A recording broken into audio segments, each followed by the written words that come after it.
I hope you all are doing well.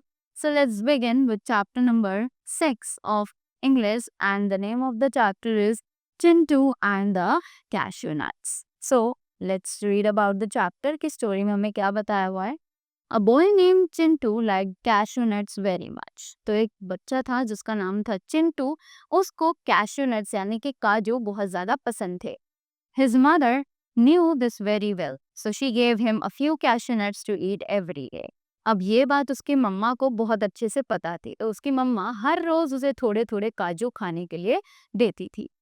But Chintu always wanted to eat more. पर चिंटू जो था उसे हर time कुछ ना कुछ और थोड़े और काजू रोज खाने के लिए चाहिए थे. Whenever his mother placed a few cashew nuts on his palm, Chintu would say, "Please, mom, give me some more." कि जब भी उसके मम्मी कुछ cashew nuts उसके पाम पर देती थी, उसे हाथ में देती थी खाने के लिए, तो वो अपनी मम्मा को जिद करता था कि मुझे कुछ और काजू खाने हैं. After that, however, every time his mother said, "My dear, too many cashew nuts will cause stomach ache."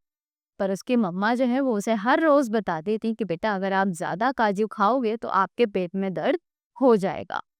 Though Chintu did not say anything, he always believed that his mother did not want to give him more cashew nuts and therefore she made an excuse. पर चिंटू जो है वो इस बात पर बिल्कुल भी believe नहीं करता था. वो सोचता था कि उसकी मम्मी नहीं चाहती कि वो और ज्यादा काजू खाए, इसलिए उसकी मम्मी जो है वो बहाने बना रही है.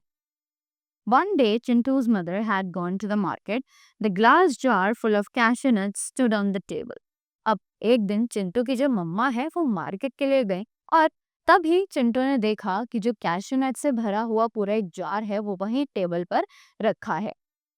He climbed up on the table and thrust his hand into the jar, grasping a whole handful.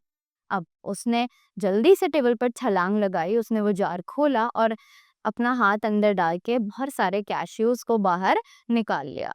He tried to pull his hand out. The mouth of the jar was too narrow for his fist. अब क्योंकि उसने बहुत ज़्यादा try किया कि वो अपने hand को उस जार में से बाहर निकाल ले जो कि कैश्यूज से भरा हुआ था, बट क्योंकि जार का जो फेस था वो बहुत ही ज़्यादा छोटा था कि उसके फिस्ट जो है वो बाहर आ जाए उसमें से. He pulled and became very angry at the jar, but it was of no use.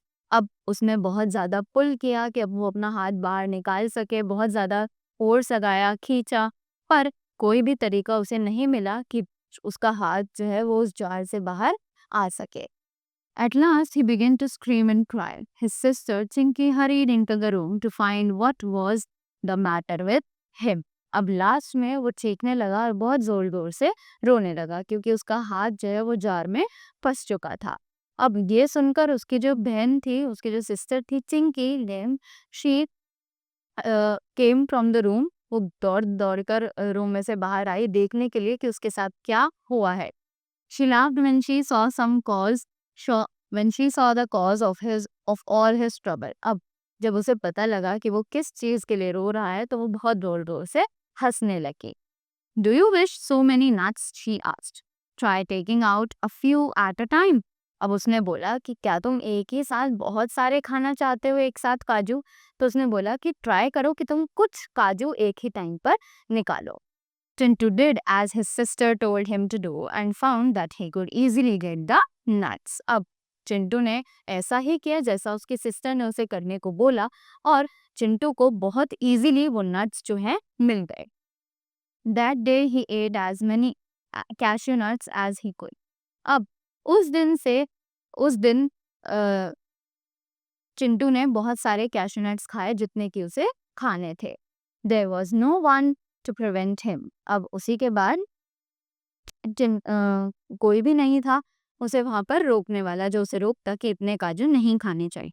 However, just after few hours, Chintu had severe stomach ache. अब उसी के कुछ घंटों बाद चिंटू के पेट में बहुत ज्यादा दर्द होने लगा. While crying in pain, he felt bad and for not obeying his mother advice. कि जब वो रोने लगा, जब वो दर्द से रो रहा था तब उसे रियलाइज हुआ कि उसने अपनी मम्मा की बात मानकर अच्छा नहीं किया. Right? So this was the chapter. I hope you all got this very well. So thank you so much and have a great day ahead.